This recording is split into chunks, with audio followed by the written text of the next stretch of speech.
Bonjour à tous, bienvenue. Merci de nous rejoindre aujourd'hui. Nous avons une toute nouvelle histoire à vous raconter. Alors, commençons. Je m'appelle Brett. Lorsque ma femme m'a remis les papiers du divorce devant sa famille, qui pensait que je n'étais pas assez bien pour elle, ce qu'elle et sa famille ignoraient, c'est que j'avais préparé un cadeau pour elle. Et quand elle a ouvert la porte, disons que l'ambiance n'a plus jamais été aussi joyeuse. Ce qu'ils n'avaient pas vu venir, c'est que j'avais déjà fait mon premier pas, des semaines avant eux. Je me souviens du jour où j'ai rencontré Angela, avant qu'elle ne devienne ma femme. C'était un jour que ni l'une ni l'autre n'avions prévu. Elle est venue à mon garage pour une réparation rapide de sa voiture. Un bruit de cognement provenait du compartiment moteur, et elle m'a dit plus tard que son garage habituel était fermé ce jour-là. C'était la seule raison pour laquelle elle s'est retrouvée chez moi. Comme quoi, la vie est pleine de surprises. Ce qui semblait être une simple intervention de routine s'est avéré être le début d'une belle histoire. Une fois le problème réglé et sa voiture en état, nous avons échangé nos coordonnées. Rien de grave à ce moment-là, mais nous avons gardé le contact. Au cours des mois suivants, nos conversations sont devenues plus régulières. Angela travaillait dans une entreprise technologique de taille moyenne. Je gérais mon garage automobile à mon compte, comme une petite entreprise. Malgré tout, j'ai réussi à la charmer.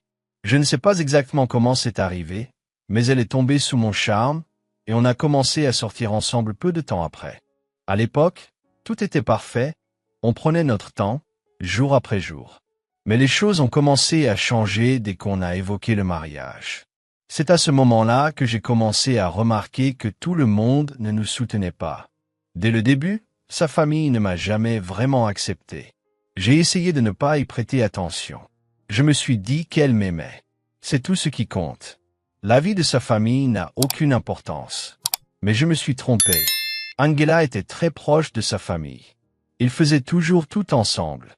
J'ai sous-estimé la profondeur de ces liens. Malgré les signaux d'alarme évidents, j'ai persisté dans mon choix et me suis marié. Je pensais que son amour suffirait à compenser tout le reste. Mais je ne me rendais pas compte alors à quel point l'opinion de sa famille influençait ses décisions. Malgré tout, nous nous sommes mariés, avons emménagé ensemble et avons commencé notre vie de couple. Les premières années se sont bien passées. Nous nous entendions bien et notre routine quotidienne fonctionnait correctement. Le seul véritable problème était les visites à sa famille. Comprenez-moi bien, je ne m'attendais pas à être traité comme un roi.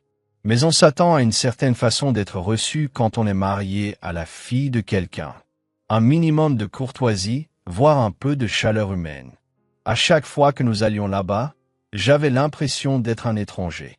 Dès le premier jour, j'ai eu l'impression d'entrer dans une pièce où chacun avait déjà un avis tranché sur moi. Je sentais la tension, surtout venant de sa mère. Elle ne cherchait même pas à cacher que je n'étais pas la bienvenue. Son père était plus discret, ne parlait pas beaucoup, mais son silence en disait long. Il était clair que je n'étais pas l'homme qu'ils avaient imaginé pour leur fille. À leurs yeux, je n'étais rien de plus qu'un mécanicien, pas quelqu'un de bien pour leur fille. Ils ne l'ont jamais dit ouvertement, mais c'était palpable. Chaque visite était une épreuve, comme si je devais faire mes preuves, comme si j'étais constamment comparé à une norme dont j'ignorais même l'existence. Et chaque fois que j'en parlais à Angela, elle répondait invariablement la même chose.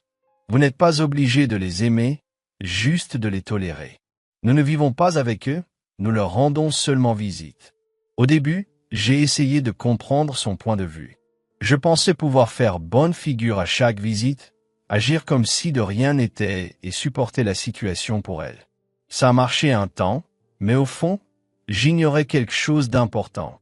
Angela n'était pas seulement proche de sa famille. Elle était bien plus influencée par elle que je ne le croyais. Alors que la carrière d'Angela prenait son envol, elle gravissait les échelons plus vite que la plupart des personnes de son âge. Au début, j'étais sincèrement fier d'elle. Je voyais son dévouement, les longues heures qu'elle y consacrait et j'admirais sa détermination. Lors de sa première promotion, je lui avais même fait la surprise d'un dîner et d'une bouteille de son vin préféré. C'était une victoire pour nous deux. Mais avec le temps, Les choses ont commencé à moins nous appartenir et à plus lui appartenir. Son nouveau poste impliquait davantage de responsabilités. Et avec cela, des horaires plus longs, des réunions Zoom interminables, des appels professionnels qui empiétaient sur l'heure du dîner, et nos week-ends, autrefois les nôtres, qui disparaissaient peu à peu sous ces échéances. Comprenez-moi bien, je ne restais pas les bras croisés. Je tiens mon propre garage. J'ai toujours travaillé dur. La différence, c'est que mes revenus étaient stables mais modestes. Cela nous permettait de payer nos factures, de manger à notre faim, de rembourser l'emprunt immobilier et même de nous offrir quelques petits plaisirs. Je n'ai jamais eu d'inquiétude à ce sujet. Je nous voyais comme une équipe. Elle gagnait plus, certes, mais je n'aurais jamais cru que l'argent puisse changer notre façon de nous voir. Et pourtant, ça a changé. Au début, c'était subtil. Elle annulait nos projets à cause d'une urgence au travail. Je préparais le dîner et mangeais seul. Avant de nous coucher, on discutait de notre journée. Mais ensuite, elle a commencé à consulter ses emails professionnels pendant que je restais là, silencieuse. Je lui demandais si tout allait bien, et elle marmonnait quelque chose à propos d'un projet ou de sa fatigue. Et je la croyais. Je pensais qu'une fois le calme revenu au travail, elle reviendrait vers moi comme avant. Mais non, elle s'est de plus en plus investie dans son travail et de moins en moins dans notre relation. Je me répétais que je l'aimais et que le mariage connaît des hauts et des bas. Mais finalement, j'ai commencé à me sentir comme un étranger dans mon propre mariage. Elle ne semblait même pas s'en apercevoir. Angela et moi essayons d'avoir un enfant depuis un certain temps. Nous en avions beaucoup parlé avant sa promotion et son évolution de carrière. Alors, quand elle m'a annoncé qu'elle avait des symptômes de grossesse, j'ai eu bon espoir. Nous avions pris rendez-vous et étions allés chez le médecin ensemble, partagés entre l'appréhension et l'excitation. Après les examens nécessaires, le médecin nous a fait asseoir et nous a annoncé une nouvelle à la fois décevante et révélatrice. Angela n'était pas enceinte. Évidemment, j'étais triste. Mais ce qui m'a le plus marqué, ce n'est pas le test négatif, c'est ce qui a suivi. Le médecin, très professionnel et compatissant, a commencé à interroger Angela sur son quotidien, sa charge de travail et son niveau de repos. Après qu'Angela lui eut décrit sa semaine type, rythmée par des réunions incessantes, des rapports tardifs et une avalanche de courriels, le médecin l'a regardé et lui a expliqué calmement qu'avec un tel niveau de stress, son corps aurait du mal à se préparer à une grossesse. Le stress, surtout celui qu'elle subissait au quotidien, était un facteur majeur pouvant compromettre la conception. C'était le retour honnête et scientifique de la médecin. Nous avons quitté la clinique en silence. Sur le chemin du retour, je m'attendais sans cesse à ce qu'elle dise quelque chose comme « Peut-être devrais-je ralentir ?» ou « Discutons de la façon dont nous pouvons trouver une solution. » Mais elle ne l'a pas fait. Au lieu de cela, elle s'est remise à répondre à ses courriels et à prendre ses appels, comme si de rien n'était. Les jours ont passé et j'ai attendu de voir si elle évoquerait les conseils du médecin. Mais rien, pas le moindre ajustement, pas même une conversation. Ça a fait mal, parce qu'on avait tous les deux dit qu'on le voulait. On avait dit qu'on était ensemble dans le projet. Mais soudain, j'ai eu l'impression d'être la seule à nourrir cet espoir, tandis qu'elle l'avait discrètement abandonné. Finalement, je n'ai pas pu me retenir plus longtemps. J'ai choisi un soir tranquille et je lui ai demandé franchement si elle comptait faire des changements au travail pour nous donner une meilleure chance de fonder une famille. J'ai pesé mes mots, mais elle a mal pris. Elle s'est emportée presque aussitôt, m'accusant d'essayer de la freiner. Elle a dit que ce n'était pas parce qu'elle était ambitieuse et qu'elle réussissait dans sa carrière que je pouvais le supporter, que son succès me menaçait. Et puis elle a ajouté « Mes parents avaient raison à ton sujet. Vous n'êtes pas d'accord avec ma vision des choses. » J'étais abasourdi. Ce qui avait commencé comme une simple conversation sur le planning familial s'était transformé en une attaque personnelle. Je ne comprenais pas comment nous en étions arrivés là. Tout ce que je voulais, c'était avoir un enfant avec ma femme. Tout ce que je demandais, c'était que l'on prenne au sérieux l'avis du médecin. Mais voilà qu'on me dépeignait d'un seul coup comme une personne insécure, autoritaire et indigne. C'est à ce moment-là que j'ai compris que le problème était plus profond. Elle gardait des choses pour elle, des choses dont j'ignorais même l'existence. Et il était clair que l'opinion de sa famille à mon sujet commençait à transparaître dans sa voix. Après cette soirée, j'ai décidé de ne plus parler d'enfants. Mais éviter ce sujet n'a pas résolu le problème de fond. En réalité, cela n'a fait que révéler l'ampleur du fossé qui s'était creusé entre nous. Nous avions cessé d'être un couple qui tentait de construire un avenir ensemble. Nous étions devenus deux personnes vivant sous le même toit, chacune avec une conception très différente de ce que devrait être le mariage. Et honnêtement, ce silence entre nous était plus assourdissant que n'importe quelle dispute. Après la dispute, j'ai commencé à remarquer des changements chez Angela. C'était comme si elle avait basculé. Du jour au lendemain, elle est devenue très soucieuse de son image. Soudain, elle était obsédée par le regard des autres, ses vêtements et son entourage. Elle a commencé à s'habiller différemment. Elle passait des heures à se préparer juste pour aller prendre un verre avec ses collègues, même les jours où elle ne travaillait pas. J'ai toujours admiré sa capacité à prendre soin d'elle. Mais là, c'était différent. Ce qui m'a vraiment interpellé, c'est qu'elle passait de plus en plus de temps avec ses collègues, même en dehors des réunions et événements professionnels. Elle rentrait tard, prétextant faire du réseautage ou simplement se détendre. Pendant ce temps, je restais seul à la maison, à me demander ce qui était arrivé à la femme que j'avais épousée. Notre intimité s'est éteinte doucement. Les conversations sont devenues brèves, presque comme si nous étions des associés plutôt qu'un couple. Nos échanges chaleureux et légers sur la vie se sont transformés en discussions froides et impersonnelles sur les tâches ménagères ou les factures. Puis elle a commencé à me comparer aux autres. Elle disait des choses comme « Tu sais, Chris vient d'être promu et sa femme n'a aucun souci à se faire. » Ou encore « Tu devrais peut-être songer à agrandir l'atelier, les autres mécaniciens en font plus. » Ce n'étaient pas des suggestions, c'était des attaques. Je mentirais si je disais que je n'ai pas pensé à tout laisser tomber. Presque chaque jour, je me demandais si je ne devais pas tout simplement faire mes valises et partir. Mon mariage se détériorait visiblement, et j'étais la seule à essayer de le sauver. Mais une partie de moi s'accrochait encore. Je me demandais sans cesse, que diraient les gens si je partais? Me blâmeraient-ils? Sa famille dirait-elle qu'ils avaient raison? Alors je suis resté et j'ai continué à faire comme si de rien n'était. Nous sortions ensemble, comme si tout allait bien. Je souriais sur les photos. Je suis parti pour écouter des blagues, tout en sachant que notre vie d'avant était révolue. Mais une nuit a tout changé. Angela était rentrée tard, encore une fois, disant qu'elle était fatiguée. Elle venait d'enfiler son pyjama, de se glisser sous les draps et de commencer à envoyer des SMS. J'étais assis au salon. Plus tard, quand je suis entré dans la chambre, elle s'était endormie, son téléphone encore à la main. L'écran était encore allumé. Je l'ai pris et j'ai parcouru la conversation, ce qui a confirmé tout ce que je craignais. Elle discutait avec le même collègue qu'elle prétendait toujours être un simple ami. Celle qui appelait à des heures indues. Celle pour qui elle était sortie discuter. J'ai relu leur conversation et j'ai eu le cœur serré. Ils ne se contentaient pas de parler. Ils passaient du temps ensemble, de manière intime. Ils lui disaient de divorcer. Je lui disais qu'elle méritait mieux. Je lui disais d'arrêter de faire traîner les choses. Et le pire, c'est qu'elle a accepté de divorcer bientôt. Ses paroles m'ont anéanti. C'était comme si sa décision était déjà prise. Et que je n'étais qu'un obstacle. Je suis resté assise là, en silence, les yeux rivés sur l'écran, avec l'impression que l'air avait disparu de la pièce. Je ne l'ai pas confronté. Au lieu de cela, j'ai pris des captures d'écran. Je les ai tous sauvés. C'est à ce moment-là que j'ai cessé d'essayer de sauver mon mariage et que j'ai commencé à me préparer à y mettre fin à ma façon. Je savais que je ne pouvais plus lui faire confiance. Mais maintenant, j'avais des preuves. Je me suis rendu compte que je devais réfléchir clairement. Car si cette affaire se retrouvait un jour devant les tribunaux, il ne s'agirait pas uniquement de ce que je ressentais. Il fallait que ce soit basé sur ce que je pouvais prouver. Alors j'ai commencé à tout noter. Le moindre accueil glacial. Chaque remarque irrespectueuse. Chaque fois qu'elle choisissait de rentrer tard sans véritable explication. J'ai tout noté. En silence. Patiemment. Non pas par désir de vengeance, mais parce que je devais me protéger de la tempête qui s'annonçait.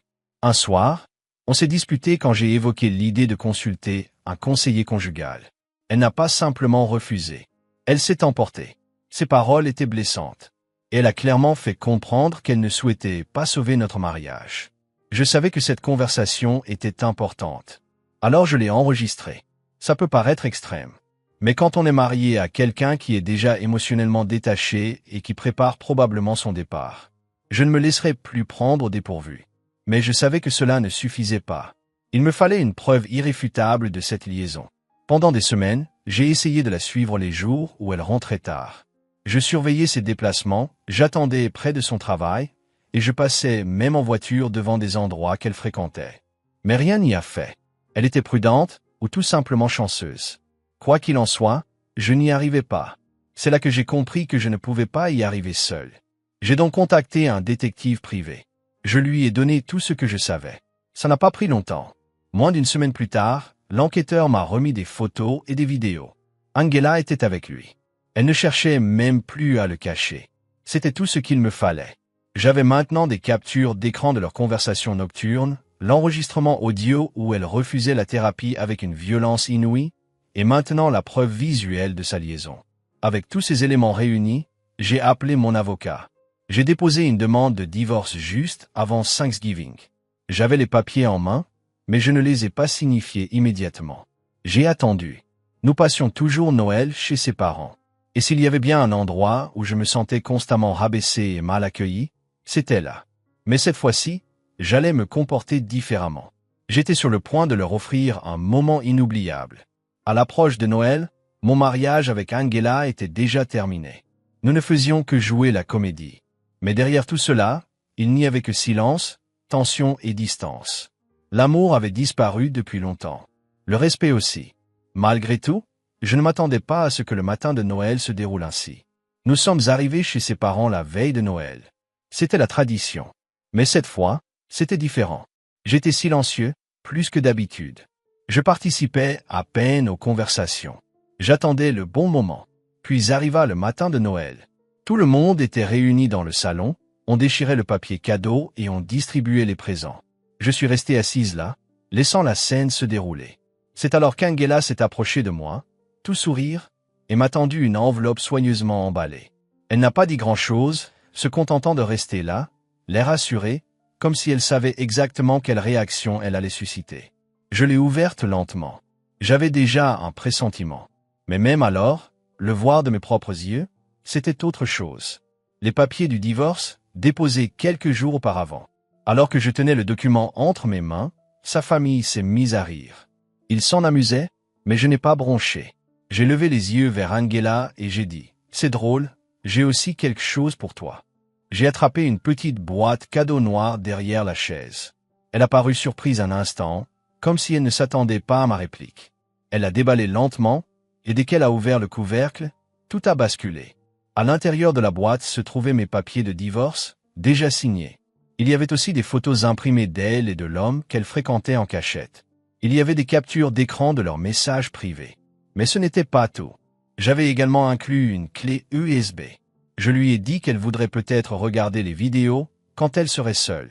Parce que ces vidéos montraient bien plus que des captures d'écran. La pièce, qui résonnait de rire, devint soudainement silencieuse. Personne ne dit un mot. Angela devint livide. Elle savait que mon silence avait une raison d'être, mais elle était loin de se douter que j'étais venu préparer précisément pour ce moment. Je me suis levé lentement, j'ai pris une profonde inspiration et j'ai regardé chaque personne présente dans la pièce. Je n'étais peut-être pas ce que votre famille souhaitait pour elle, ai-je dit, mais je lui étais fidèle. Elle m'a humilié plus que je ne peux le supporter. Nous avons tous deux obtenu ce que nous voulions. Puis j'ai ajouté, on se reverra au tribunal, je me suis retourné et je suis sorti de la maison. La procédure de divorce qui a suivi a été difficile. Angela s'est battue avec acharnement, pensant sans doute pouvoir encore manipuler l'histoire. Elle a déclaré au tribunal que je n'étais pas un bon mari, a tenté de me dépeindre comme démotivé, distant émotionnellement, tout pour me dédouaner. Mais les faits sont plus éloquents que les paroles.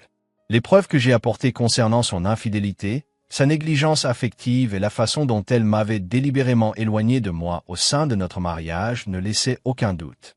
Et voici ce qui l'a le plus blessé, car elle gagnait bien plus que moi. Elle devait me verser une indemnité. Nos biens ont été partagés en deux, mais j'en ai reçu bien plus que la moitié. Elle n'était pas contente du résultat. Elle a commencé à m'appeler sans cesse, me laissant des messages vocaux remplis de colère et d'insultes. Comme ça n'a pas marché, elle s'est mise à m'envoyer des SMS, de longs messages où elle me reprochait tout, se moquait de moi, cherchait à me provoquer. Je n'ai répondu à aucun d'eux. Je ne suis pas entré dans son jeu. Finalement, j'ai bloqué son numéro. Ce chapitre de ma vie était clos. Franchement, une fois que tout a été dit et fait, j'ai eu le temps de digérer la vérité. Et je ne vais pas vous mentir. Perdre mon mariage n'a pas été facile. On ne passe pas des années à construire une vie avec quelqu'un et à partir comme ça sans ressentir une profonde blessure intérieure. Même après tout ce qu'Angela a fait, je devais encore faire le deuil de ce que nous aurions dû être. C'était douloureux. Mais voici ce qui m'a apaisé. Je n'ai pas laissé cette femme ni sa famille salir ma réputation comme elle l'avait manifestement prévu. Elle croyait vraiment que j'allais craquer. Mais au contraire, j'ai tenu tête à elle. Je n'étais peut-être pas ce que sa famille attendait, mais j'étais loyal. Je suis resté fidèle. Et je ne les ai pas laissés m'humilier.